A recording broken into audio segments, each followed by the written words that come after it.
Okay, we're back in action down at the house. I am a little bit under the weather, so if you wonder why my voice has dropped 2 octaves, that's why. Amber's probably going to be doing most of the talking today. She's finishing up a few things at our other house. She'll be down here shortly. We're going to be back working on trim again today, and I'm going to start with the window behind me. I'm going to go ahead and get the stool cut, and then I'll get the casing and the apron cut and installed after that. Let me give you a quick tour and show you some of the other things we're going to tackle today. So we wrapped up with the crown in Grant's room last night, and that turned out really great. I've got a couple of windows to case in here, and then also have the cased opening to do for the sliding closet doors. So I'm going to work on that. I'm going to wait until the hardwood floors to install this door, just because the tile and everything is going to make it a little bit more complex to get that one just perfect. So I'm just going to wait on that one a little bit longer. The window that I was referencing there is out here in the hallway, in the foyer. So I'm going to tackle this one next. And then we've got all sorts of windows to do here in the master suite. A couple to tackle there. And I got to case this door opening. Got to case the inside of this door opening. Amber and I have a few more pieces of crown that are painted and ready to go downstairs. So we may go ahead and put a couple of those up while she's here to give me a hand.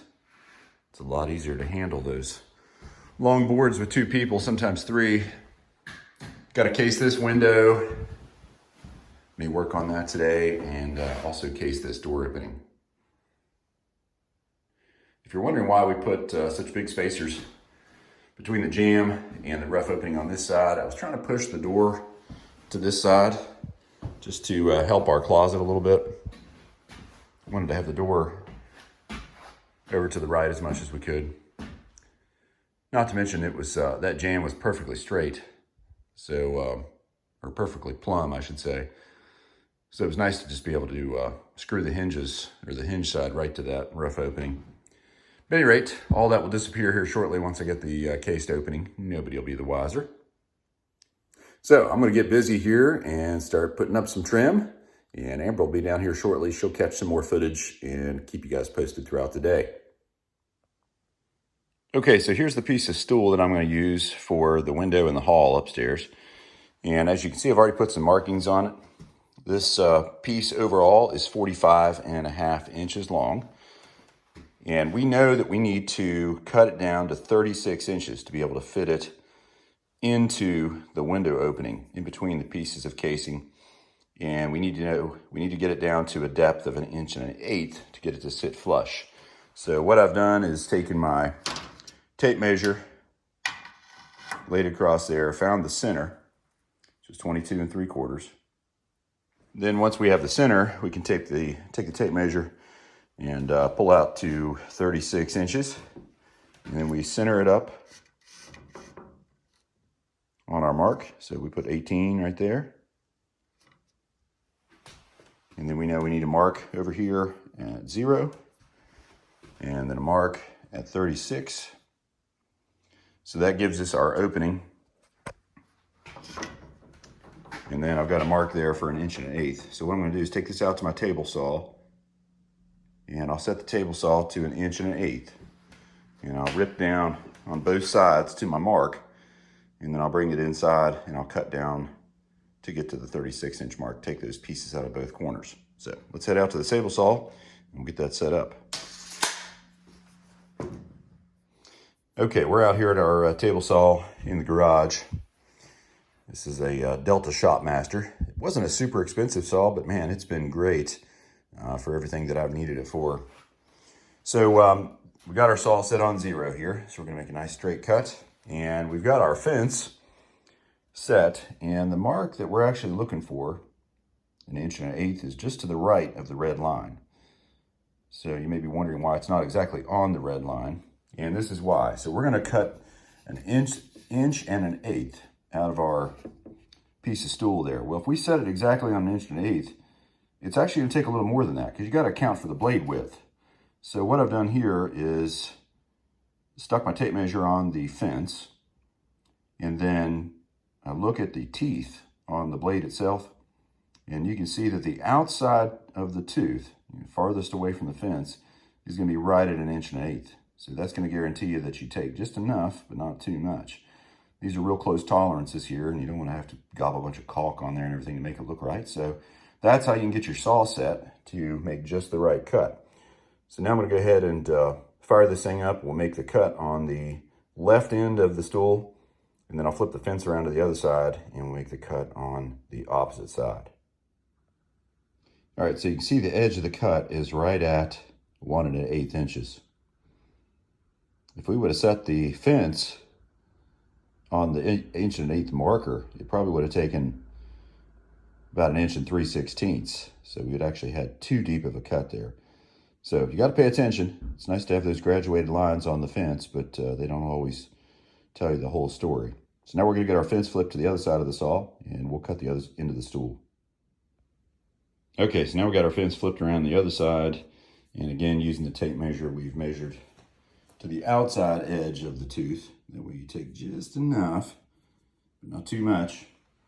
And it's not exactly right again. Now there are some adjustments you can make. Obviously that little scale line there has a slotted screw. So you could adjust that thing a little bit perhaps, but at any rate, it's always safer to use a tape measure off of your fence.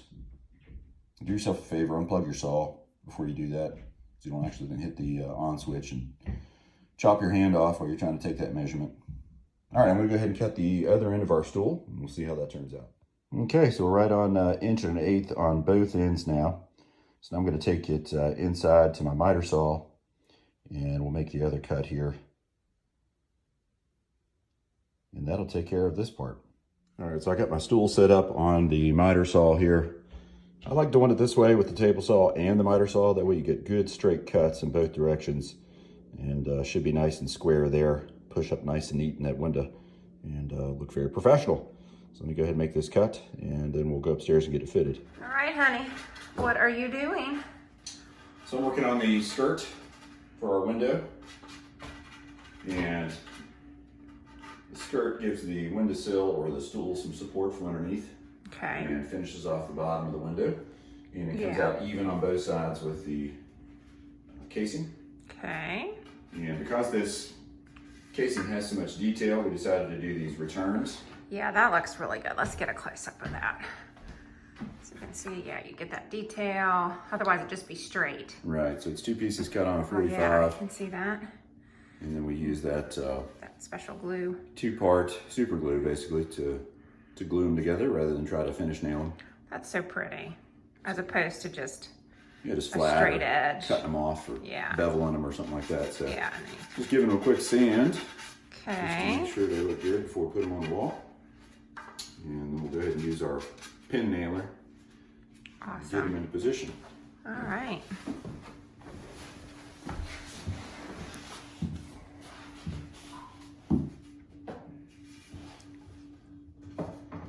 Oh yeah.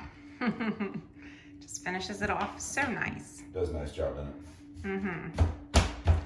Especially with that extra detail that you're doing.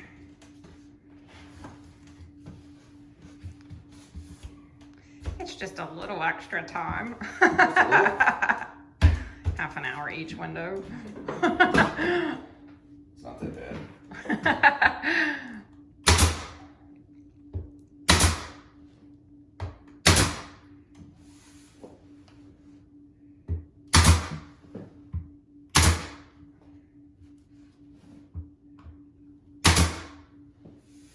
Amazing. It's really good. Mm-hmm. Sure does. So we get it caulked and painted. The best part is the view. Thanks. I meant out the window. Oh, we were talking about the property. Sorry. Yeah. Very nice. Yours truly. Wow, that too. Good job. Thanks. All right, so with the window wrapped up, we're going to move back to Crown. crown molding. Whoop whoop. Crown for my DIY queen. You always gotta one-up me, don't you? I'm just throwing you props, hon. Thanks. You are the DIY queen. All of your friends and family and everybody are amazed at what you do. As am I. All right, so we're gonna start over here on this wall. This is a kind of a fun room. This is Reed's room. And so we got a left copa joint there, go over here. We got an outside corner to deal with, which then goes back into this nice little nook. We have a little short piece. This is one of those ones where we'll super glue the next piece onto it so we can have that outside corner super tight. Get into that corner there, then we'll go into a cope joint there, across here, cope joint over this way, and another cope joint here. And then we'll have to do a junction somewhere, probably about in here, because our pieces aren't quite long enough to get this whole room. And then back to where we started with another cope joint. So, awesome. So I can hear my mom. It looks great. So we're gonna get up on our step stools there and get a measurement, and then we'll get that first piece up and see where we go from there. Sounds good. So quite a bit of preparation goes into each piece of crown. This wall runs parallel to the joists, and so we had to cut blocking or cleats to go in behind the crown. So I had to go down to the garage to the table saw there and rip down some pieces of 2x6 into a bunch of little 45-degree chunks of wood that we can nail to the wall, and then the crown gets nailed to that. That's what helps to keep it tight against the ceiling when you don't have any rafters or joists going across the top there that you can nail into. And then I go through and I mark the angle. I take a little scrap piece of crown and push it up against the ceiling, against the wall. That way I get the angle just right. I make some lines on the wall to show where that goes. And then also mark on the wall where my cleats are. That way I don't get lost and start nailing into drywall and it's not gonna hold. So let me show you exactly what I'm talking about on the wall itself. So stud finder is important. Shows you exactly where your joists and your studs are. And then this little scrap piece of crown, we've been using that to go across the ceiling and the wall to show exactly where everything needs to be once we get it pressed into place. So these are the cleats that I was telling you about. Those are just, again, pieces of wood that I've ripped down on the table saw. Then you can see a little mark at the end of each one of those. That serves two purposes. You see one on the ceiling, one on the wall. That shows you where your crown needs to touch. And then it's got an arrow there to show me which direction the cleat is in. So I did that all across the wall. And then also these little hash marks on the wall indicate where the studs are. That way I can be sure to put most of my nails into solid wood. I'm sure I'll miss every once in a while, but this takes a lot of the guesswork out of it. So now that we got all that taken care of, Amber's gonna come up and give me a hand. We'll lift this piece into place and get it nailed down. All right, so here's our piece all cut and mitered and ready to go. Once again, we used that 2-part super glue and got this glued together nice and tight. That's gonna guarantee we've got a beautiful tight joint once it gets up on the wall. Otherwise, you're fighting 2 or 3 different angles all at once, trying to get it to line up, and you end up with gaps, and you gotta dab a bunch of caulk in it. It's just not satisfactory. Huh, Dad? For most people. Some people would be fine with a bunch of caulk, wouldn't they? They would be. Me? But not you. Me, not so much. So we got all our markings across there again. We marked our studs and marked the approximate position of the crown on the ceiling and the wall. And then we got a nice mitered corner here, nicely coped. Somebody did a good job on that. Yeah, it was me. Thank you. You're gonna do the next one though. No. Yeah, we use that flap disc and it does a nice job. Some people love the coping saw, but I'm having fun with that flap disc. Just like the grind. I do. Just like to make a bunch of dust and noise. All right, we're gonna go ahead and slide this baby into position and get her nailed up. All right, we got it up. I don't think I used quite enough super glue the first time around because that joint popped loose once we shoved it up in place there. So we took it back down and used a little more activator, and it did not break loose the second time around. Thank goodness. But man, this turned out nice and tight all the way down through here. Nice tight joint there. What do you think, hon? Looks good. I think that's probably the toughest one. That outside corner. Now, move on to the inside corner over here. Above the door. That one shouldn't be too bad. Famous last words. And then we got another big one. Goes all the way across the room here. And then 2 more going down this direction. So we got the last piece of crown put up there, and now I've switched gears and working on this window over here. Got the stool nailed on and got the 2 vertical pieces of casing on. Getting ready to cut the horizontal piece for the top, and then I'll do the apron down below and get that knocked out. Amber had to run and take care of something with the boys, so I lost my helper. So this is some stuff that I can do by myself. These big long pieces of crown are just a little bit too difficult to do by yourself, so I'm gonna wait until I got a helper to finish up Reed's room. All right, I'm gonna get the rest of this window knocked out and then probably wrap up for the evening. All right, well that takes care of the first window in Reed's room, and it turned out really nice. The only thing that's a hassle on these windows is the fact that the drywall is sticking out a little bit past the jamb. See how it's standing a little proud there? So I'm having to take a hammer and pound it down. Some of it's been done for me already. This one was already pounded down a little bit, but I still have to go back and pound it down some more so that you can get your casing flush with the window jamb. And then you just kind of taper it back so the casing's got a little bit of a tilt to it. You can't tell. I mean, once you get caulk on it, nobody will be able to tell that it's cocked out a little bit. But that's a hassle. And then when you get up to the top here, that leaves your joint open a little bit because it's now a compound curve or a compound angle. It's not just, a straight 45 anymore. It's now got a bit of a compound angle to it. So I'm gonna experiment with the next one a little bit and see if I can give these top pieces a little bit of a compound angle. I mean, it's not gonna take much, a degree or two. If I can get both of those pieces beveled just a little bit, I think they'll fit together a little better, and we'll need a little less caulking and that sort of thing to clean it up. But anyways, those are the little things you gotta deal with. So that pretty much takes care of this this window. Next, we'll get this one over here, and I've gotta get his closet cased out. As soon as the tile wraps up in here, we'll put this big boy, that big old, look at the size of that door jamb. Massive.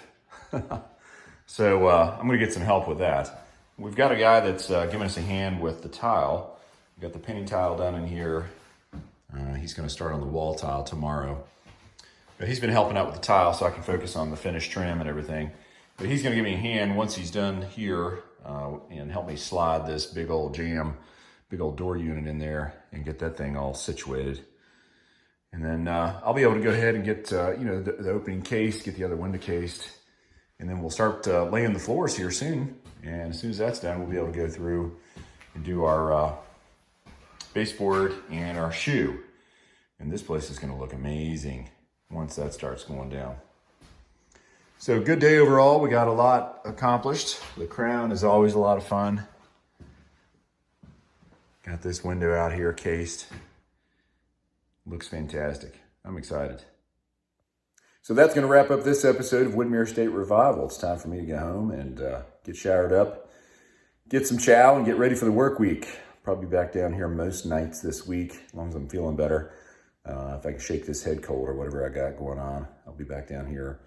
Probably not tomorrow night. I got a meeting at the office after work, but probably just about every other night this week, I'll be down here doing some more casing and that sort of stuff that I can do on my own.